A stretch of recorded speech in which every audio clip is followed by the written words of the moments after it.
succeed. Okay. It seems that you living your dream and you living millions of other young men dreams. I wonder if you tell a little bit about what it takes to make it into the NFL. Um, you know how everybody works out with the team, but it Hmm. really takes that off time when you going to work out by yourself, when you're studying by yourself, figuring out what makes you better. Hmm. Everybody sees what makes you better, but you yourself, you know yourself better than anybody. And when you do stuff on your own, you find a way to sort of perfect yourself. And I think that all through high school, all through college, that's what I did. I did the things that other people didn't want to do, Hmm. and that's really just got me over that hurdle and got me over the top because I started out being not a dominant player, one of the smallest guys. I am still right now in the league, but I find some way to really outwit those guys. And I think that if you just keep trying and doing what you do best, and just keep going and setting goals, I think you can make it. Okay. Now, I don't have this on question card, but I'm gonna ask you. I thought about this question if I told you about it. When you picked off Michael Vick pass, it was the Cowboys blown out the Falcons. What was you thinking in at that same moment? First I seen Chris Canty go to pass rush him, and I thought he was gonna get the sack, but Okay. Michael Vick threw the ball up, and I just looked up and I was like, I'm gonna bat it down. But I Yeah. had these real sticky gloves on, so I actually caught the ball.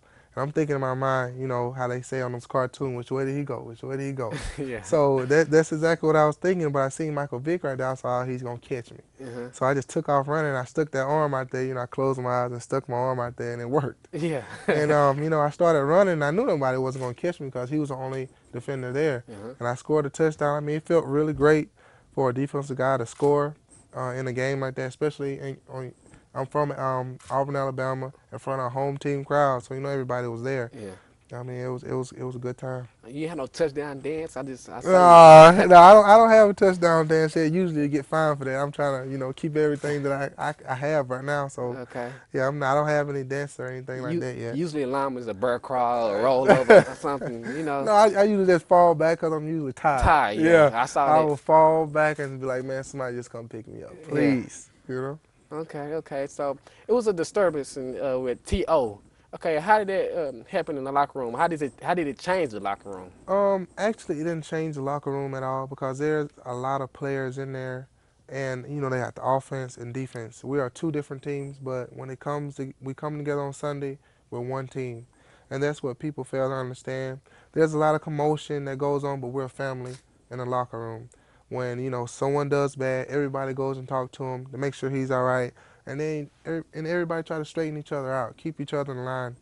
And I mean, we are a great team, a really veteran team, and the commotion with To and the things that happened during the season really was just like just fluff. The media made it bigger than what it was, and I mean, and the team we just let it slide and just brushed it away. Okay.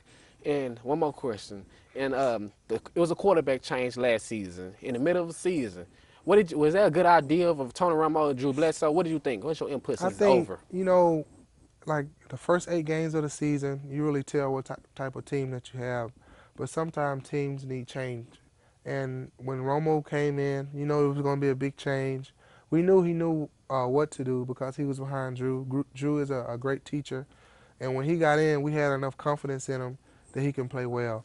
And you can see from, maybe the whole season that, he got us to the playoffs. I mean, I understand that he made a mistake in the playoffs, but he got us there. Hmm. People fail to understand that. And I mean, he's an awesome player. And I think we're going to do pretty good this year. Okay, thanks for coming All on right, the thank show. you. And those inspiring words from DeMarcus Ware, real in this edition Cowboys Talk with Levester. I'm Levester Hughes reminding you to stay in the game. How about them Hey, Cowboys? that's what I'm talking about.